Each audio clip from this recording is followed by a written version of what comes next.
My dear precious soul, we are gathered in spirit today to wrestle with an old question wrapped in new clothing. A question whispered in the hush of poverty, shouted in the halls of doubt, and pondered in the quiet corners of the faithful. What's the point of tithing? There comes a moment in every soul's journey when the questions arrive heavier than the burdens we already carry. The kind of questions that don't shout but sit in silence, that don't knock but settle into the bones like a cold wind. One such question is this: why should I give when I have so little? That question is not born from stinginess, no. It is born from hunger, from struggle, from the aching ache of trying to do right while walking barefoot across the shards of life. You feel the weight of bills stacked like monuments to your labor. You see the zeros dance in your bank account like cruel jesters. You listen to the preacher speak of abundance while your pantry sings emptiness. And so you ask, not with bitterness but with trembling hope, what is the point of tithing? Let me speak to your heart now, child. Let me pull you close with words drenched in the wisdom of suffering and the tenderness of faith. You must understand, tithing is not a transaction. It is not a bargain you strike with the Almighty. It is not an exchange like buying bread at the market or trading coins for favor. No, tithing is trust made visible. It is the sacred act of saying to the universe, though I do not see the full harvest, I will plant my seed anyway. It is standing in the shadow of lack and declaring, still, I believe. Tithing is not about how much you give, but about how much you believe. Some folks have turned it into a business, a spiritual stock market where you invest and expect returns. But heaven does not trade in percentages. The kingdom of God is not a bank. The Lord is not an accountant looking for your receipts. No, my dear, the Lord is a lover, a redeemer, a restorer. And what he wants from you is not a fee, but your faith. When you give your tithe, you are not paying God. You are proving God. Not proving him right or wrong, no, but proving, through your own trembling, beautiful self, that trust can be louder than fear, that obedience can be stronger than doubt, that love can be greater than logic. Now let me say this gently, for I know the path has been hard. Giving when you're already empty is not easy. It is not glamorous. It is not always rewarded in ways the world can measure. But when you tithe, you are stretching your soul. You are telling the storm, you may howl, but I shall still sow. You are telling the famine, you may linger, but I shall still give. That kind of faith, it moves mountains that men cannot see. When I was a young woman, I didn't always have a name people remembered. I didn't always have words the world applauded. I didn't always have $1 in my purse. But what I had, what I chose to have, was trust. I tithed with more hope than certainty. I gave when it made no sense. And in return, I did not always receive money, but I always received meaning. I did not always receive things, but I always received truth. And sometimes, child, that is the greater blessing. You see, when we hold tightly to what little we have, thinking it will sustain us, we forget that it is not the bread that keeps us. It is the baker. It is not the water that saves us. It is the well. Tithing reminds us who the source is. Tithing says, God, I trust that what you gave me was enough for both my living and my giving. Do you see it now? Tithing is not about the tenth. It's about the trust. And let me go deeper still. Sometimes your tithe won't be money. Maybe you've given your last coin. Maybe your purse echoes with the sound of nothing. But you can still tithe your time, your kindness, your encouragement. You can still walk to the bedside of a lonely soul and sit silently loving. You can still write a letter of hope. You can still pray for someone who has forgotten how to pray for themselves. That, too, is tithing, because giving isn't always about wallets. It's about willingness. Oh, beloved, do not let the world fool you. Do not let guilt or manipulation twist this sacred act into a scheme. God does not demand your paycheck. He desires your posture. The posture of a heart that says, I give because I love. I love because I trust. I trust because I know who holds me. When you tithe, you're not only giving to a church or to a cause. You are giving to your future. You are writing a love letter to tomorrow saying, I believed before I saw, I planted, before I picked. I trusted before I touched. And the God who sees in secret, oh yes, he will reward openly. Maybe not with gold or glitter, maybe not with mansions or miracles, but perhaps with peace that passes understanding, with strength to endure the storm, with joy that dances in the middle of despair, with purpose that no thief can steal and no fire can burn.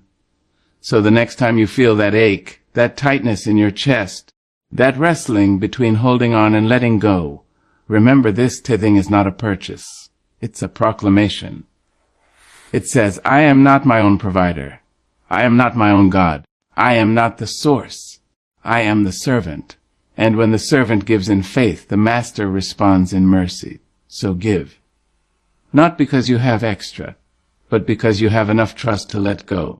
Give not because someone told you to, but because your soul whispered, this is how I love my Lord, with open hands.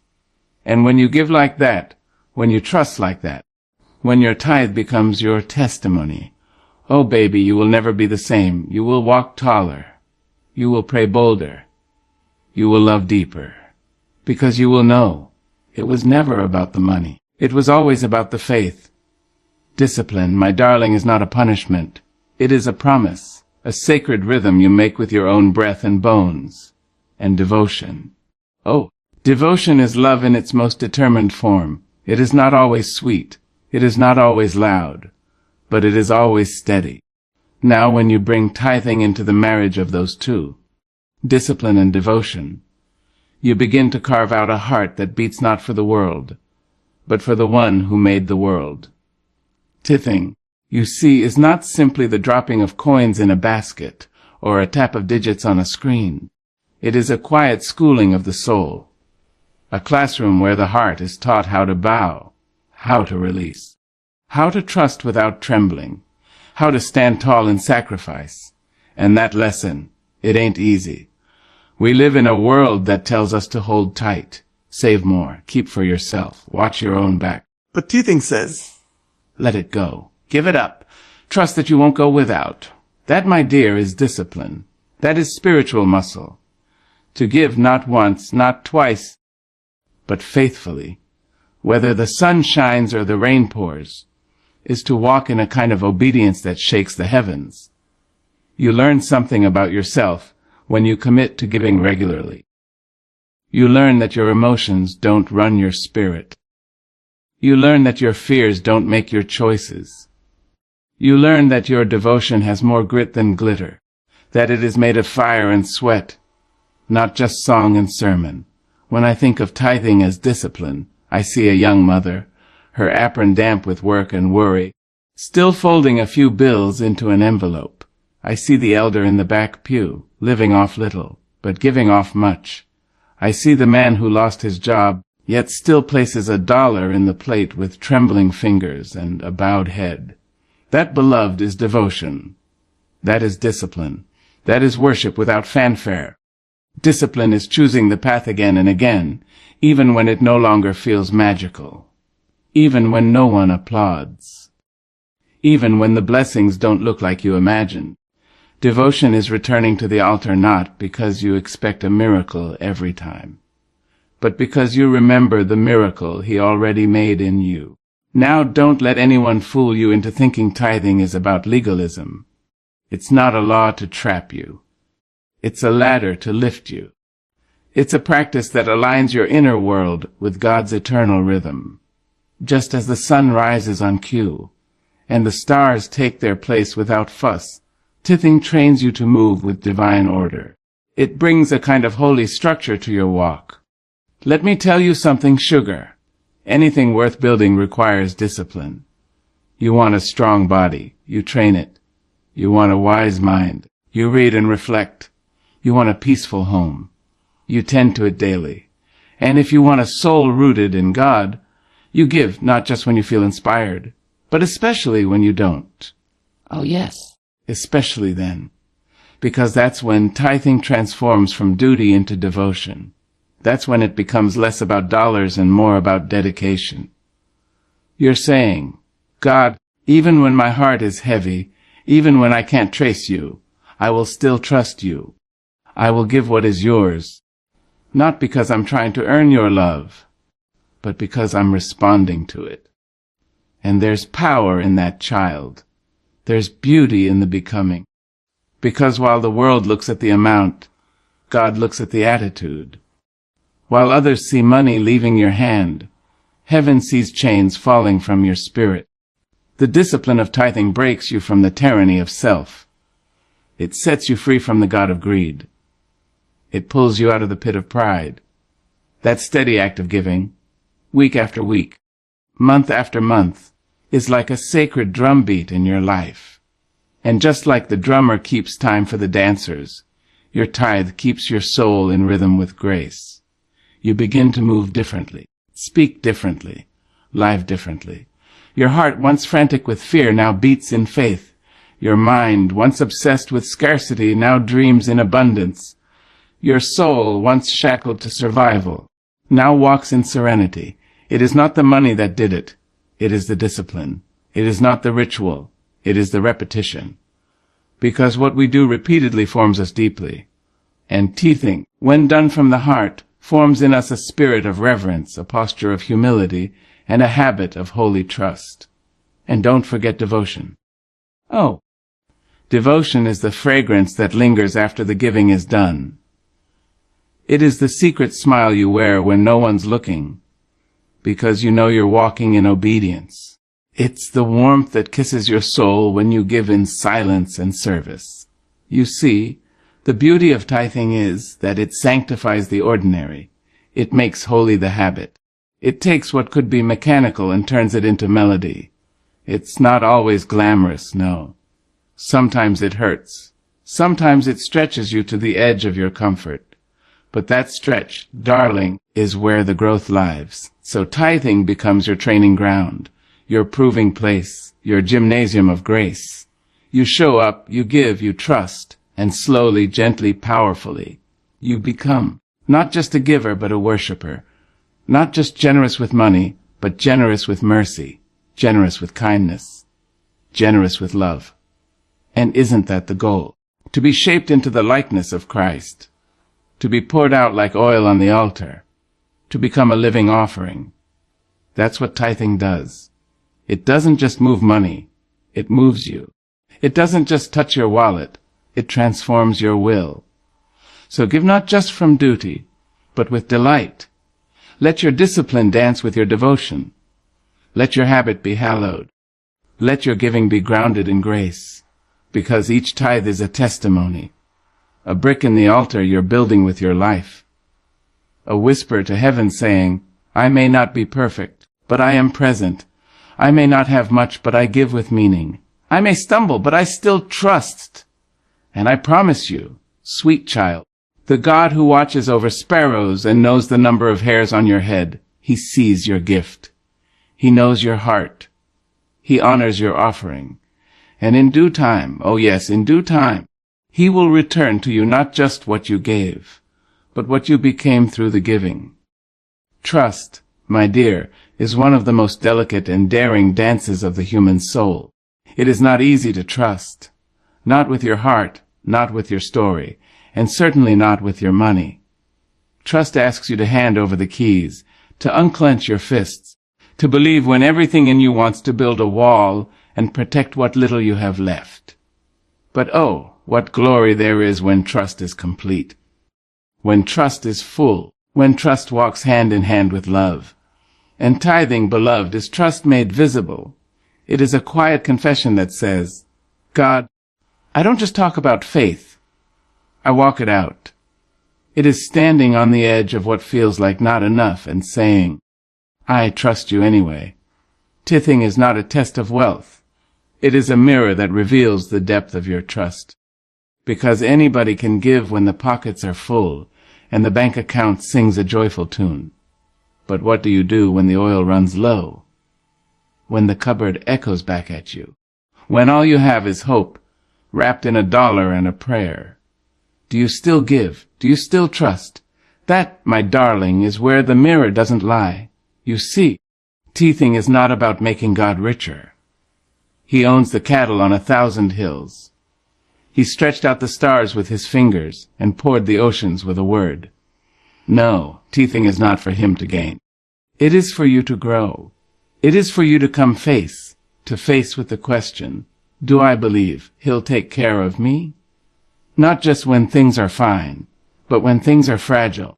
When you give that tithe, you are saying, I believe God can do more with my 90% than I can do with the whole 100.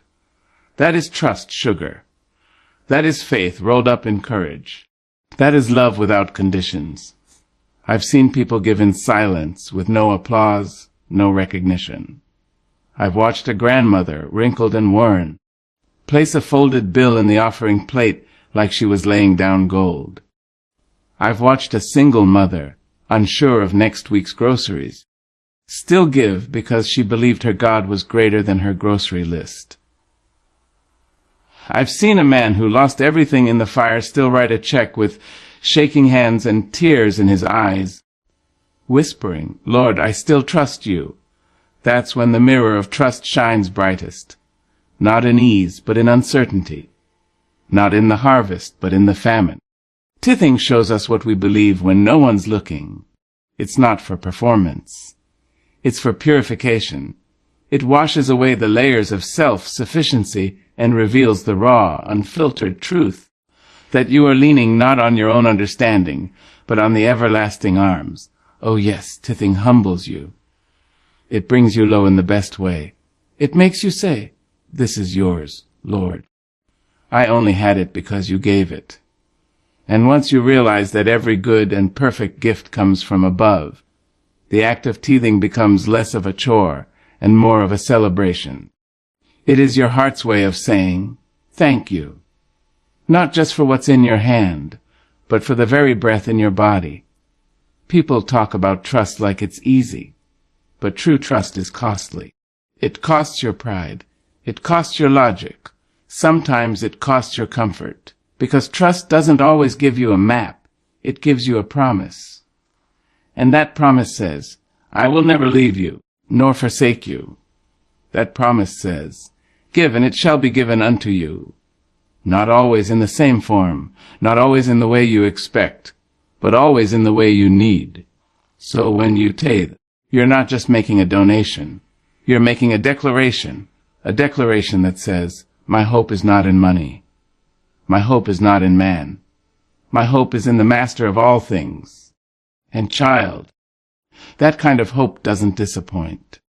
That kind of trust doesn't crumble in the storm. That kind of faith builds an altar out of ashes. There are times in life when you will be tempted to withhold. When fear whispers, hold on to what you have. It might be all you'll ever get. But remember this. The God who provides the seed is the same God who brings the harvest, and he cannot bless what you refuse to release. Tithing is the hand opening. It's the heart unfolding. It's the soul surrendering. And in that surrender, trust is born. Tithing reminds you that God is not your last resort. He is your first response. He is not a backup plan. He is the blueprint. And every time you give, you are anchoring yourself not in economy, but in eternity. Trust says, I don't know how, but I know who. Trust says, even if I walk through the valley, I will fear no lack. Trust says, I have never seen the righteous forsaken, nor his seed begging bread. That's what tithing brings out of you. Not just generosity, but grit. Not just faith, but fire. It chisels away at the stone walls around your heart and says, let God in. Let go of control. Let him write the story. And honey, when you do that, when you give from a place of pure trust, you don't just change your finances. You change your foundation. You begin to build a life not on sand, but on the solid rock. You begin to see provision where there was once only pressure. You begin to experience peace that makes no earthly sense. That is what trust does. And Tithing, beloved, is one of the purest mirrors of that trust. So give not to impress, but to invest. Give not to earn, but to express. Give not to bargain, but to believe. And when you look back, weeks, months, years from now, you will see a thread of faithfulness woven through every gift, every seed, every sacrifice. And you'll say, "He kept me," every single time. There is a whisper in the wind, soft but persistent, that tells you, if you give, you'll go without. It creeps in when you hold your purse a little tighter, when your hands hesitate over the offering plate, when your heart calculates risk instead of remembering grace. This voice is old, child. It's as old as fear itself. And it is wrong. Because giving, my dear, is not losing. It never was. We've been taught by the world that to give is to subtract, to part ways with something you might never get back. The world tells you to clutch and to count, to store up and stack high until your barns are bursting, even if your soul is starving. But let me remind you of a higher truth, one not written in spreadsheets or etched in gold, but carved into the very breath of Scripture. And it shall be given unto you. Giving is not losing. It is sowing. It is planting. It is laying down something small in hope and picking up something mighty in faith. Oh yes, beloved, there's a difference between what you see leave your hand and what God intends to return to your life. And if you measure your giving by loss, then you've misunderstood the language of heaven. I've walked with people who gave their last and smiled through the giving. I've watched folks tithe with trembling hands and found peace resting on them like morning dew. They didn't look poorer when they gave. They looked freer. You see, giving breaks chains, not just chains around your money, but chains around your mind. It teaches you that your security was never in the dollar, but in the divine. There is power in parting with what you love. There is courage in releasing what you worked so hard for. Because when you give, you're saying, "This doesn't own me. I belong to something greater." You're loosening your grip, not because you're careless, but because you're fearless. The act of giving shifts the posture of your soul. You stop standing in defense and start walking in dependence. You stop hoarding for a rainy day and start trusting the God who parts the clouds. And that, child, is not loss. That is liberation. You cannot give with an open heart and not be changed by it. You cannot sow into eternity and not see heaven rain down on you in ways you never expected. It may not always come in dollars. It may not come in checks or coins. But it will come in peace, in joy in open doors and closed wounds. Giving stretches your spirit like a muscle, and Lord, how strong you become when you give in love. We live in a world that praises accumulation but forgets about abundance. There's a difference, you know. Accumulation is what you can count. Abundance is what you can't measure. When you give, you tap into that immeasurable grace, that overflow of goodness that pours out when you least expect it. You move from being a reservoir to becoming a river. Ever flowing, ever nourishing, never stagnant. And don't let anyone fool you into thinking that the tithe is a tax. No, it's not a toll you pay to enter heaven. It is an invitation to participate in the divine economy where scarcity doesn't rule and lack is not your final name. It is your opportunity to declare, "I may not have everything, but I have enough to bless someone else." Do you hear the shift in that thinking? Giving doesn't say, "I have extra." It says, "I have enough." And that is where miracles begin. I've known mothers who gave in the middle of lack, fathers who tithed with bills in their back pocket, elderly saints who lived on fixed incomes, yet every Sunday placed something sacred into that plate, not out of abundance of resources, but out of abundance of trust. These were not people who lost when they gave. These were people who found freedom, favor, and fulfillment in ways that money could never measure. When you give, you join a lineage of givers, of widows with jars of oil, of shepherd boys with slings, of a Savior with outstretched arms. None of them had much, but they gave what they had, and what they had became more than enough. Child, the truth is, nothing given in love is ever lost. You don't lose when you give. You live. You live in a spirit unchained by greed. You live in a place of gratitude, not grasping. You live with hands open to heaven and feet firm on purpose. Now, let me speak to the fear, because I know it too. The fear that says, what if I give and nothing comes back? That fear is real, but it's not righteous. The God who watches the sparrow never forgets the seed. Every act of obedience echoes in eternity. Every tithe, every offering, every quiet gift that no one but God sees. It matters. And hear me when I say the return may not be quick, but it will be sure. Because God is not a debtor. He does not owe us, but He honors us. He honors the giver, not just the gift. He honors the heart that says, Lord, I give because I trust, not because I want to trade. You see, the transaction of heaven is not one for one. It is pressed down, shaken together, and running over. It is overflow, not overdrawn. So give not out of fear, but out of freedom. Give not because you're forced, but because you're full. And the beautiful thing is this. When you give, you become like the one who gave it all. You mirror the generosity of your Maker.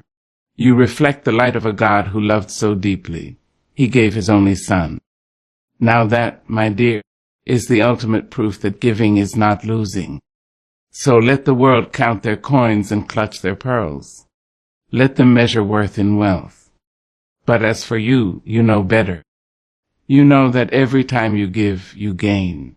Maybe not in ways the world understands, but in the currency of peace, joy, and divine provision, you are rich beyond measure. And isn't that what we're truly after? Not just to survive, but to thrive. Not just to have, but to help. Not just to collect, but to contribute. So, give boldly. Give beautifully. Give as one who knows that every seed planted in faith grows into a harvest of blessing. Because giving, sweet soul, is not the end of your resources. It is the beginning of your reward. There is a change, a quiet revolution, that begins not in the bank account, not in the pastor's ledger, but in the soul of the one who gives. Yes, baby, the most profound miracle of tithing is not in what it builds around you, but what it rebuilds within you.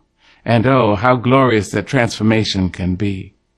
Tithing, when given in trust and truth, does not merely move money. It moves mountains inside the spirit. We are not born generous. We are born grasping, clinging to what we can touch, to what we call ours. As children, we fight over toys. As grown folks, we fight over titles. But something holy happens when a person decides, I will give back to God what is already His. That decision is not about wealth. It is about willingness. And it unlocks a transformation that no therapist, no teacher, no preacher can quite manufacture, because it is done by the divine Himself. The soul that gives begins to expand. Slowly at first, then suddenly, like a flower unfolding after the rain. Tithing breaks the dam of fear and lets the river of faith flow freely.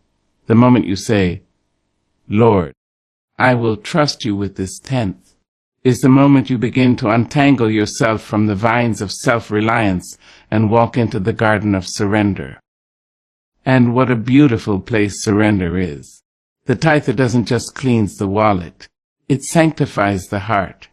It uproots pride, tears down the idol of control, and whispers, there is more to life than what you can hold. And don't we all need that whisper, every now and again? Don't we all need that reminder that the hands that give are stronger than the hands that hoard? Tithing teaches discipline. Not the kind of discipline that binds, but the kind that frees. You learn to live on less and yet have more. You find contentment in sufficiency, not in surplus. You come to see that what God leaves in your hand after the tithe is far more powerful than what you would have kept without it. Why? Because now your hand is blessed. Now your heart is in alignment. Now your spirit walks in obedience. I've seen proud men humbled by the quiet act of giving. I've seen women afraid to let go of what little they had, only to discover they had more than they ever knew. Because something shifts when you tithe, not in your paycheck, but in your perspective. And Lord, how much richer life becomes when you no longer measure it by what you have, but by what you can release. You start to look at your income not as yours, but as an offering. You see your home as a sanctuary, your job as a mission, your life as a testimony. And child, that is a transformation that shakes heaven. You are no longer a collector of things. You become a vessel for purpose. Now, I'm not just talking about dropping a few coins in a plate on Sunday. No, that's not it. I'm talking about the kind of giving that stretches your soul, that makes you pray over your bills and praise over your bread. The kind that makes you say, God, I trust you more than I trust my budget. And when you give like that, oh my dear, you grow. You grow in ways that money can't measure. You grow in patience. You grow in trust. You grow in kindness because you know what it is to give when it hurts. You grow in compassion because you've walked the road of sacrifice. You grow in gratitude because every meal, every light switch, every warm coat feels like a miracle. That is the transformation of the tither. You begin to walk lighter, talk gentler, love deeper. You stop competing with your neighbor because you know your blessings are tailored just for you. You no longer fear tomorrow because you've learned to trust the one who holds it. It changes how you pray. You stop asking only for things and start asking for strength. You stop begging for more and start blessing what you already have. You see your resources as rivers, not ponds, meant to flow, not to be fenced in. And when you live like that, you start to look like Jesus. You start to live like someone who believes in resurrection, not just from the grave, but from lack, from scarcity, from selfishness. The tithe becomes your declaration. I am not afraid. I am not owned by what I own. I am free. And isn't that the goal of faith? To be free. Free from the bondage of greed. Free from the grip of fear. Free from the myth that your worth is measured in wealth. The world may not understand it. They may call you foolish. They may say, why would you give away what you could keep? But you, child of God, you know better. You've seen too much. You've lived too long under the weight of mine, mine, mine, to not recognize the liberty in letting go. Let them talk. Let them count their coins. Let them miss the miracle. But as for you, keep giving. Keep tithing. Keep trusting. Because every tenth you give is a hammer that chips away at your selfishness. Every offering is a wine that fans the flame of your faith. And every moment of obedience draws you closer to the kind of person God always intended you to be. Not a taker, not a hoarder, but a giver. A joyful, generous, spirit-led giver whose life is a sermon and whose heart is a sanctuary. You may never see your name in lights. You may never hold a fortune. But if your tithe transforms your soul, you've already received the greatest treasure of all. And that, my dear, is wealth beyond words.